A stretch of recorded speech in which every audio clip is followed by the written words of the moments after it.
under the genocide and ethnic cleansing that has been happening for decades. In 1948, more than 700,000 Palestinians were kicked out of their homes and forced off their lands. An act of ethnic cleansing and genocide known as the Nakba, or catastrophe.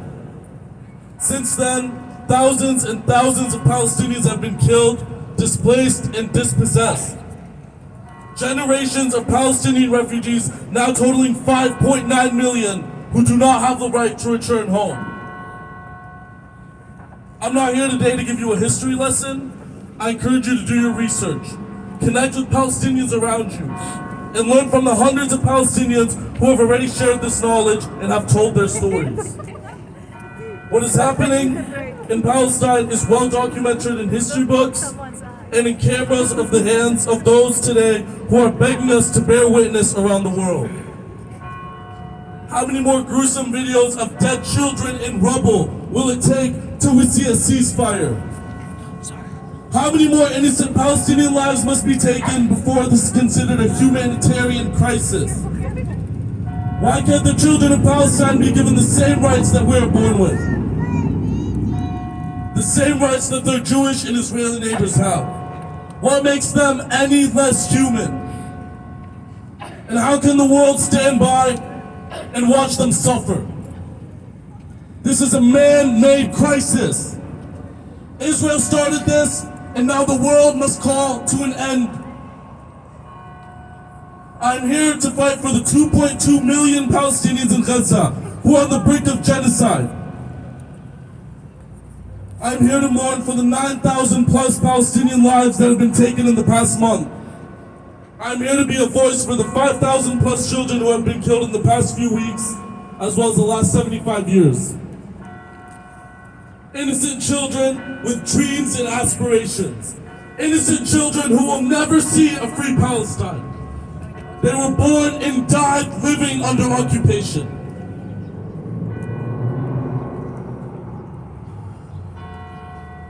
We are often worried about the health and safety of Palestinians at this very moment. We plead for a ceasefire, but this is just the first step. I can't help but think of the effects that these wars will have on the children of Palestine, who survived the bullets and the bombs. They still need to face the trauma from the horrors and terrors that they have lived through. Post-traumatic stress disorder is real, and the children of Gaza will face that one day, once they are done worrying about their homes collapsing in the middle of the night. So today, I will amplify the voices of my brothers and sisters in Gaza. I will fight for my brothers and sisters in Gaza, and I'm imploring you to add your voice to call for the end of genocide and for the end of occupation.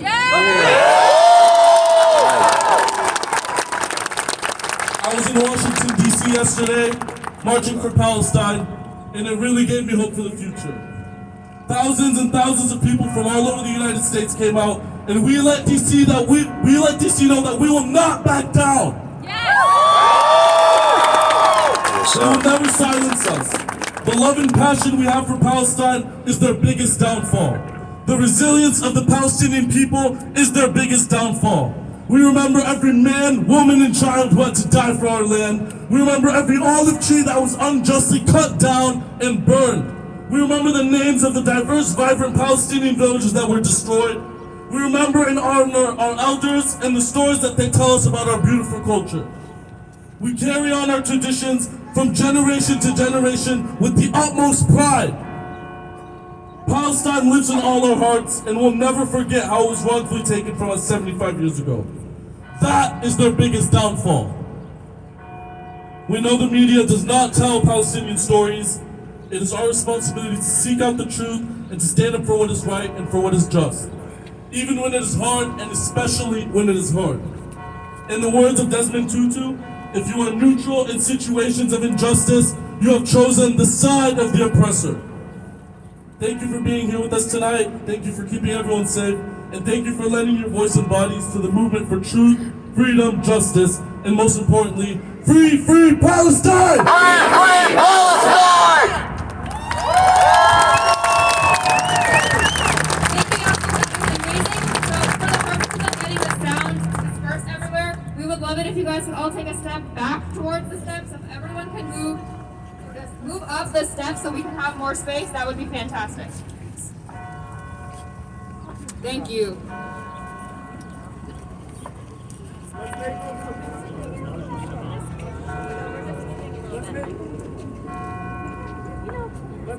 Everybody, let's make room for everybody. Everybody try to go back on the steps as far as you can so that everyone can hear and we have as much space for everyone as possible.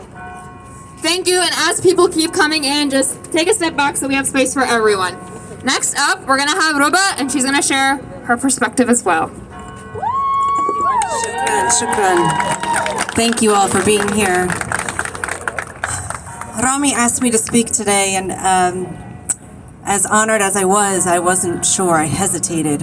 It's not often that I'm at a loss for words, but I am tired. The past few weeks have been wearing on me.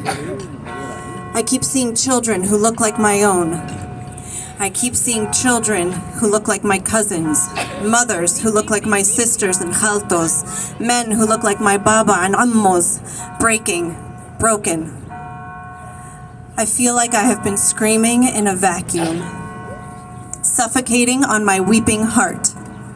I know I'm not alone. But what else is there to say that hasn't been said? Not too long ago, in a work meeting, a Zionist leader denied the suffering of Palestinians, tried to spin the whole thing of the last month as a story of anti-Semitism. This is about colonialism and racism. This is about genocide. And I spoke up to make sure the room heard that. And I later heard some people in the group were made uncomfortable by my emotional outburst, that my response was too vivid, too personal.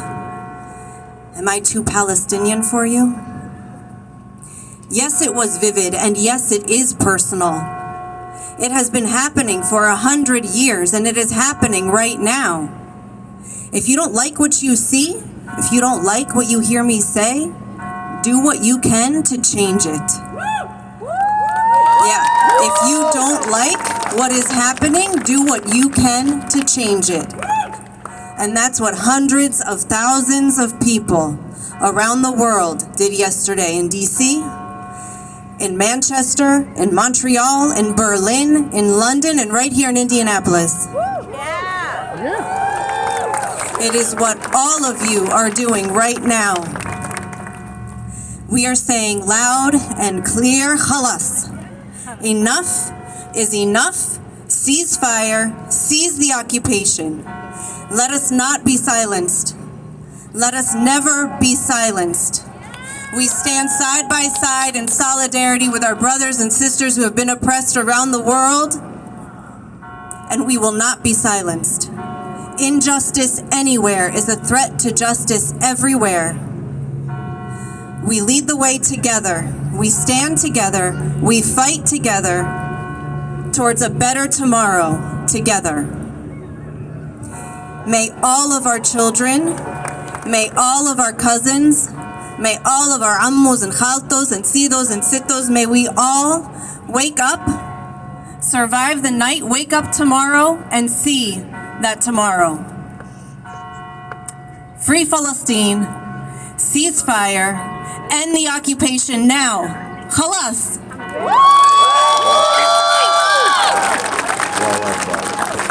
Thank you, that was beautiful. We're gonna have one final speech, and then after that we'll do some chants, and then we'll get marching. So next up we have Matt Davis. All right. Assalamu alaikum. Wa alaikum salam. Appreciate everybody for being here. Just wanted to share this out of solidarity with everybody here, and everybody is fighting in this struggle around the world, you know what I mean? In Indianapolis, we have a tendency to not stand up, you know what I mean? We like to get scary. Hey, make some noise for everybody out here right now. This is the courage that we need. This is the courage that's going to help end an apartheid, end the occupation. So I just wanted to share a few things. I'm part of the Pendleton 2 Defense Committee. and I have some leaders here from the Defense Committee with me. And this is a solidarity statement for all political prisoners, both here in Indiana and the political prisoners who we see from what's happening in this siege are now hostages. And the prison population has doubled for Palestinians since October 7th. So this is just a solidarity statement that we wanted to share. First, we wanted to start off with the definition of what a political prisoner is. So political prisoners such as those imprisoned in Palestine and the Pendleton too, right here in Indiana, we have our own political prisoners, people fighting for justice and being wrongly convicted and imprisoned for it. And the Pendleton too are targeted by the state for their political positions and actions. They are collectively punished because they could inspire the rest of us to rise against, colonialism, apartheid, imperialism, all the same things. And so we just wanted to share some things directly from the political prisoners that we're referring to, which is Naeem and Balagoon, and we just want to hear from one of the leaders. Yeah, so I go by the name of Two Black. Ooh. Y'all hear me? All right, good. All right, so make this quick. We just want to make the connection between black struggle and Palestinian struggle, the connection between political prisoners and Palestine, political prisoners in Palestine and political prisoners here.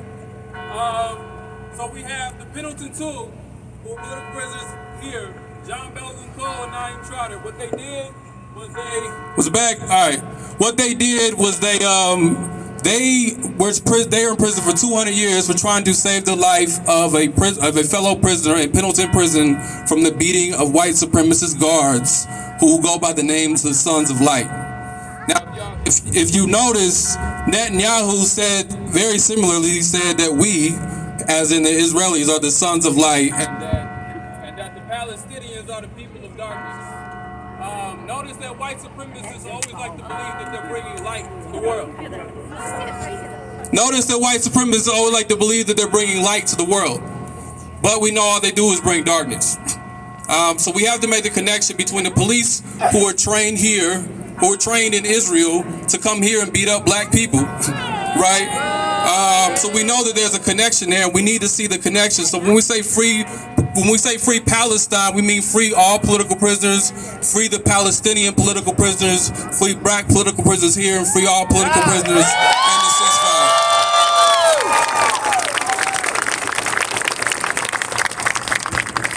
Free Palestine!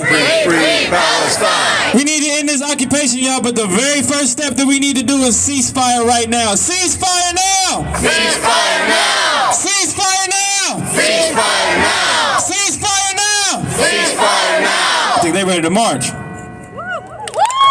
you. So as we prepare to start marching, we're going to do a few minutes of chants, and then once we're ready and prepped, we will direct you that way.